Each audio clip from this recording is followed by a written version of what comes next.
Oh, well, you may have heard of King Arthur and his Knights of the Round Table. Well, this story is about Queen Martha and her Knights of the Square Table. Because she only had quite a small square table, she only had 4 knights, but they were all very brave and very loyal. Queen Martha didn't sit at the table with her knights. She sat on a special chair called a throne. It was called a throne because when the delivery men had brought it to the castle, they had thrown it through the door. Her knights were called Sir Swaggeralot because he thought he was very important. He thought he was almost as important as the Queen, although he would never say that in public. There was Sir Kipalot, who was very tired a lot of the time and often missed meetings at the square table because he just couldn't get out of bed. Then there was Sir Forgetalot, who sometimes had trouble remembering things. What was that? And then there was Sir Burpalot, who always ate his food too quickly.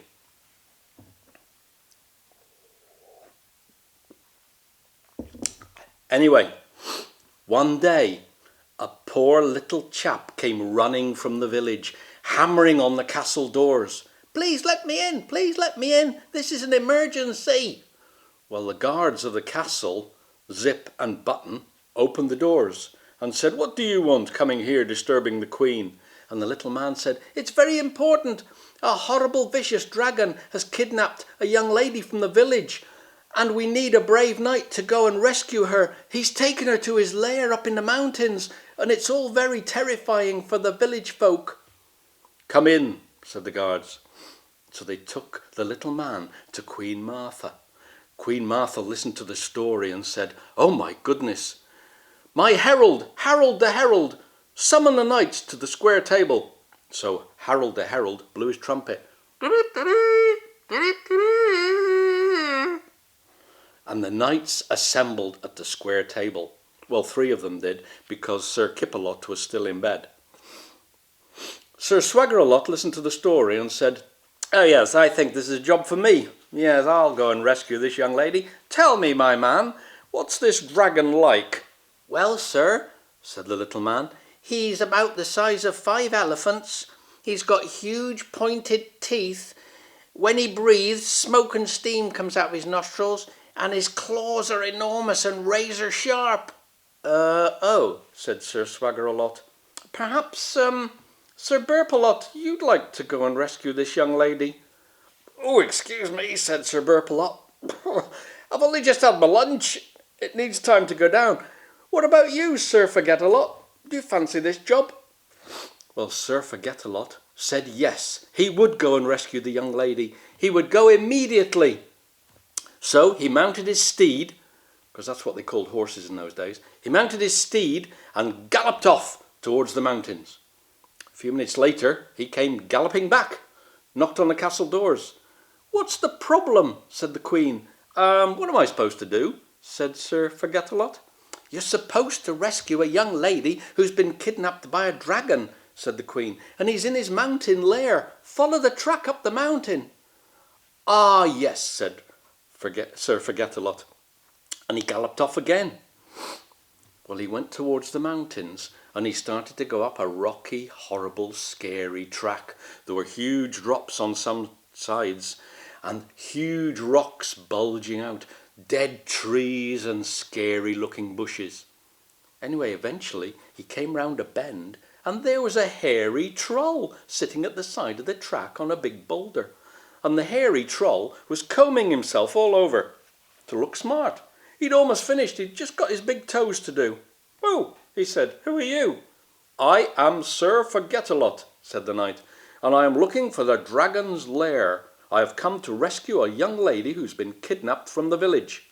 "Ah," said the troll, "you need to go up round this corner and you'll see a big load of boulders.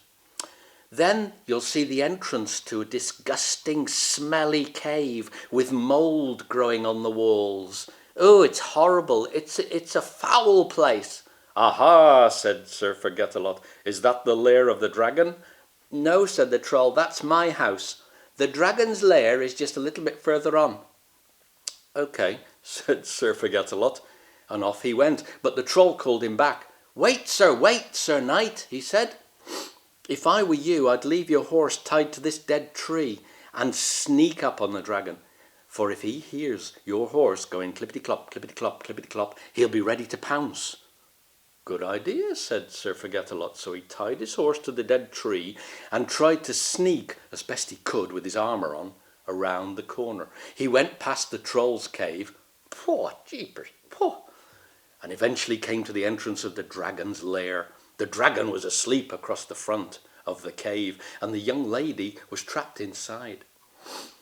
When she saw Sir Forgetalot, she said, "Oh my goodness, a brave knight come to rescue me. Hurrah, hurrah, my hero, my hero."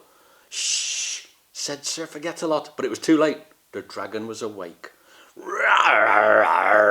He breathed a little bit of fire. And he said to Sir Forgetalot, "Who are you coming to my domain?" And Sir Forgetalot said, "I am a brave knight. I've come, sent by Queen Martha, to rescue the young lady that you've kidnapped. Hand her over to me, or I shall draw my sword and chop off your head." "Ha ha," said the dragon.